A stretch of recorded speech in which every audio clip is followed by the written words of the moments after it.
Welcome back to our YouTube channel. अभी हम लोग यहाँ पे मारुति सुजुकी इंडिया लिमिटेड की एनालिसिस करेंगे एंड इस वीडियो में देखेंगे कल के दिन मीन्स यहाँ पे 3 जुलाई को किस तरीके से अपना प्राइस एक्शन पैटर्न दिखाएगा और इसके इंपॉर्टेंट लेवल्स कैसे रहने वाले हैं।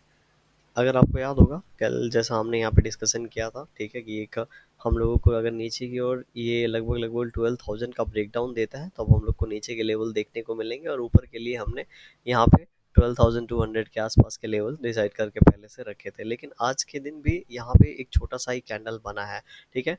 बहुत बड़ा सेलिंग के बाद यहाँ पे छोटे छोटे कैंडल्स का बनना ये यहाँ पे शो करता है कि अगर ये ऊपर की ओर ये वाली जो ट्रेंड लाइन आ रही है, अगर ये ब्रेकआउट होती है, ठीक है, तब हम लोग ऊपर की ओर एक रैली प्लान कर सकते हैं, ठीक है। क्यों? क्योंकि यहाँ पे सेलर्स हर कैंडल पे यहाँ पे क्या हो रहा है, अगर आप देखेंगे तो हर कैंडल पे मैक्सिमम कैंडल पे आपको दिखाई दे रहा होगा कि सेलर्स ट्राई कर रहे हैं ये इसके नीचे लेके चले जाएं, लेकिन यहाँ पे वो, ठीक है, सक्सेसफुल नहीं हो रहे हैं इसको नीचे लेके जाने में, या फिर बोल सकते हैं यहाँ पे बायर्स यहाँ पे इसको होल्ड कर रहे हैं और यहाँ पे थोड़ा थोड़ा यहाँ पे बायर्स का थोड़ा थोड़ा पोजीशन बन रहा है, इसलिए यहाँ पे होल्ड कर रहा है। या थर्ड पॉइंट कोई भी बोल सकता है कि यहाँ पे बहुत ज़्यादा मोमेंटम नहीं है जिसके वजह से ये साइडवेज या फिर बहुत ही छोटा सा मोमेंटम कर रहा है।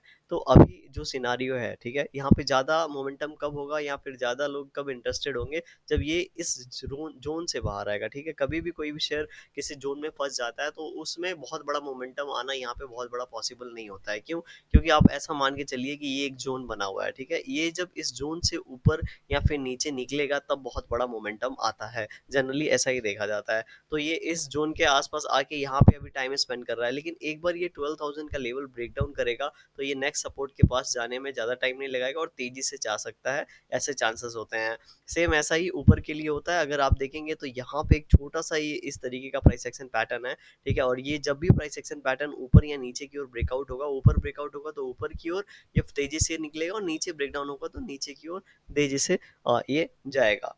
सबसे इंपॉर्टेंट बात ऐसे सिनारियो में क्या हो जाता है कि जो भी हमारे पास ये लेवल्स हैं, ये लेवल हमने कल डिस्कशन किए थे, याद होंगे आपको तो, ठीक है, ये दोनों लेवल हमने यहाँ पे डिस्कस किया था। अभी इस लेवल के अंदर ही ट्रेड किया, ना ऊपर इसके गया है ना नीचे, इसीलिए अगेन अगर कल ऐसा कोई कैंडल बनता है, मान लेते हैं यहीं से सीधे एक ग्रीन कैंडल बनता है जिसकी क्लोजिंग 1200 के आसपास 12,200 के आसपास होती है, तो तब हम लोग थोड़ा सा यहाँ पे मान के चलेंगे कि ये इस ट्रेंड लाइन का ब्रेकआउट हो चुका है और इसके ऊपर ये ट्रेड करने के लिए रेडी है। एंड ऐसे सिनारियो में हम लोग लगभग लगभग इस कैंडल का हाई जो कि 12,350 के आसपास है, इसकी प्लानिंग के बारे में सोच सकते हैं। ना कि अभी आप देख रहे हैं किस तरीके की सिचुएशन बना हुआ है। अगर इसी सिचुएशन में जाके कोई भी यहाँ पे बाइंग का प्लानिंग कर रहा है और उसके बाद यहाँ पे ब्रेक डाउन कर देता है और लॉस में होता है, ठीक है, तो उसको एक एसएल प्लान करके रखना चाहिए कि हाँ, ये लेवल हिट हुआ तो मैं एग्जिट कर जाऊंगा, ये लेवल हिट हुआ तो मैं एग्जिट कर जाऊंगा। उसके माइंड में एक एसएल जरूर होना चाहिए एंड उसके बिना उसको ट्रेड नहीं करना चाहिए। क्यों? क्योंकि अगर अपोजिट डायरेक्शन में जा रहा है तो आपको जो भी आपने बाई किया उसको जीरो होने के लिए रखना नहीं है, ठीक है, जल्दी से निकल जाना है ताकि दूसरी ट्रेड में आप पैसे अपने लगा सके। अब हम लोग यहाँ पे अगर वीकली टाइम फ्रेम पे भी इसको देखेंगे तो वीकली टाइम फ्रेम पे चलिए हम लोग इसको देखते हैं।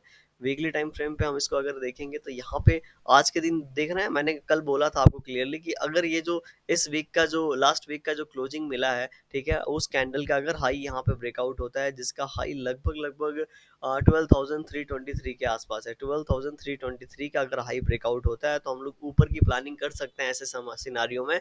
क्यों? क्योंकि एक बार ये जो कैंडल बना हुआ है, ठीक है, ये जो कैंडल बना हुआ है अगर इसका हाई एक बार ब्रेकआउट हो जाता है तो ऐसे सिनारियो में ऊपर की प्लानिंग कर सकते हैं। हो सकता है थोड़ा ऊपर जाने में यहाँ पे टाइम स्पेंड करके जाए, लेकिन जब भी जाएगा तो ये इन लेवल्स को जाके हिट करेगा और ये यहाँ पे ऐसा होगा कि मतलब बहुत बार क्या होता है कि ऐसे दो छोटे कैंडल बना के शेयर धीरे से ऊपर क्यों निकल जाता है और ये लेवल जो है वो ब्रेक कर देता है, राइट। बहुत बार यहाँ पे देखिए, यहाँ फॉल हो रहा था, दो छोटे कैंडल बनाए, यहाँ फॉल हो रहा था, दो छोटे कैंडल बनाए, तो जब भी ऊपर से कोई शेयर फॉल होता है तो ऐसे कैंडल बना के जब भी ऊपर निकलता है तो चांसेस होता है कि जो यहाँ पे लेटेस्ट हाई है उसको जाके हिट करे। तो इसके बाद अगर कोई बाइंग की प्लानिंग करता है तो वो ज्यादा सक्सेसफुल होगा। हाँ, ये जरूर होगा कि उसके पास यहाँ पे एसएल लगाने की एक प्लेस मिल जाएगी, ठीक है, कि यहाँ पे वो एसएल प्लेस कर सकता है। अगर हमने यहाँ पे प्लान किया और ये यहाँ पे अपोजिट डायरेक्शन में आता है तो हम उस शेयर से एग्जिट कर जाएंगे जो भी लॉस हो रहा है उसको देके, ठीक है, और ऊपर की ओर जाता है तो हम लोग ऊपर की ओर जो भी टारगेट यहाँ पे डिसाइड करेंगे उसके प्रॉफिट के लिए हम लोग वेट करेंगे। तो ये ऐसा प्लानिंग करके चलेंगे तो हम लोग को समझ में भी आएगा और हम लोग को ट्रेड करने में भी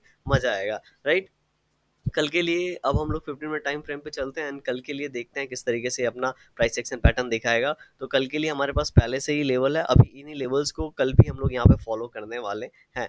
ठीक है। तो कल भी ये 12,000 का लेवल अगर ब्रेक डाउन होता है, देखिए ब्रेक डाउन करके मैंने आपको बताया था, ब्रेक डाउन करते दूसरी कैंडल से ये वापस इसी जोन में आ जाता है, तो ये कंसीडर नहीं होगा कि ये नीचे की ओर गया है। ब्रेक डाउन करने के बाद वो कैंडल क्लोज करना चाहिए नीचे, ठीक है।